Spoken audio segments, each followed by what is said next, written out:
जय श्री कृष्ण। राधे राधे। आज हम भगवत गीता के अध्याय दूसरे के श्लोक नंबर 2 में देखेंगे कि श्री भगवानुवाच कुतस्त्वाकस्मलमिदं विषमे समुपस्थितम् अनार्यजुष्टम अस्वर्गम अकीर्तिकरम अर्जुन। श्री भगवान ने कहा, हे अर्जुन, तुम्हारे मन में यह कलमश आया कैसे? यह उस समय के लिए तनिक भी अनुकूल नहीं है जो जीवन के मूल्य को जानता हो। इससे उच्च लोक को नहीं अपितु अपयश की प्राप्ति होती है। इसका तात्पर्य है श्री कृष्ण तथा भगवान अभिन्न हैं। इसलिए श्री कृष्ण को संपूर्ण गीता में श्री भगवान कहा गया है। भगवान परम सत्य की पराकाष्ठा हैं। परम सत्य का बोध ज्ञान की 3 अवस्थाओं में होता है। ब्रह्म या निर्विशेष सर्वव्यापी चेतना, परमात्मा या भगवान का अंतर्यामी रूप जो समस्त जीवों के हृदय में है, तथा भगवान या श्री भगवान कृष्ण।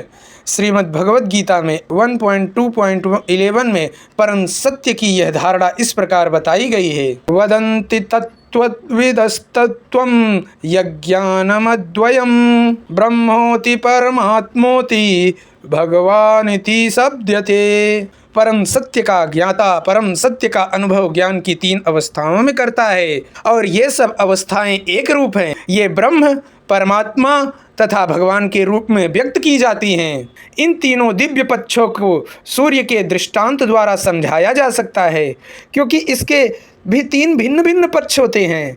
यथा धूप, धूप मतलब प्रकाश, सूर्य की सतह तथा सूर्यलोक स्वयं। जो सूर्य के प्रकाश का अध्ययन करता है वह नौसिखिया है। जो सूर्य की सतह को समझता है वह कुछ आगे बढ़ा हुआ होता है, और जो सूर्यलोक में प्रवेश कर सकता है वह उच्चतम ज्ञानी है।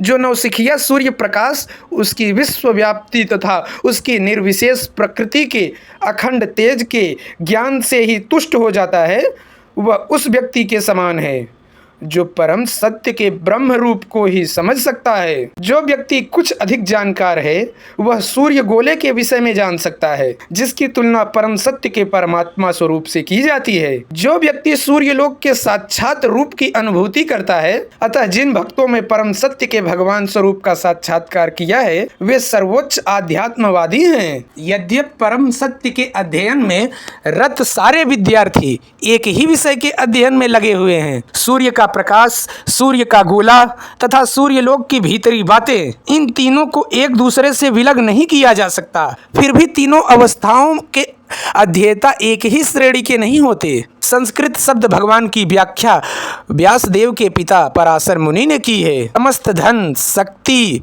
यश, सौंदर्य, ज्ञान तथा त्याग से युक्त परम पुरुष भगवान कहलाता है। ऐसे अनेक व्यक्ति हैं जो अत्यंत धनी हैं, अत्यंत शक्तिमान हैं, अत्यंत सुंदर हैं और अत्यंत विख्यात और विद्वान तथा विरक्त भी हैं, किंतु कोई साधिकार यह नहीं कह सकता कि उसके पास सारा धन, शक्ति आदि है। एकमात्र कृष्ण ही ऐसा दावा कर सकते हैं, क्योंकि वे भगवान हैं।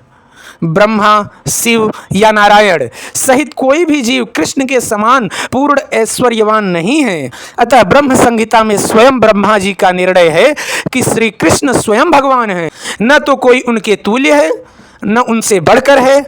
वे आदि स्वामी या भगवान हैं, गोविंद रूप में जाने जाते हैं और समस्त कारणों के परम कारण हैं। ईश्वर परमः कृष्ण सच्चिदानंद विग्रह अनादिरोधि गोविंद सर्व कारण कारणम। इसका अर्थ है ऐसे अनेक पुरुष हैं जो भगवान के गुणों से युक्त हैं, किंतु कृष्ण परम हैं, क्योंकि उनसे बढ़कर कोई भी नहीं है। वे परम पुरुष हैं और उनका शरीर सच्चिदानंदमय है।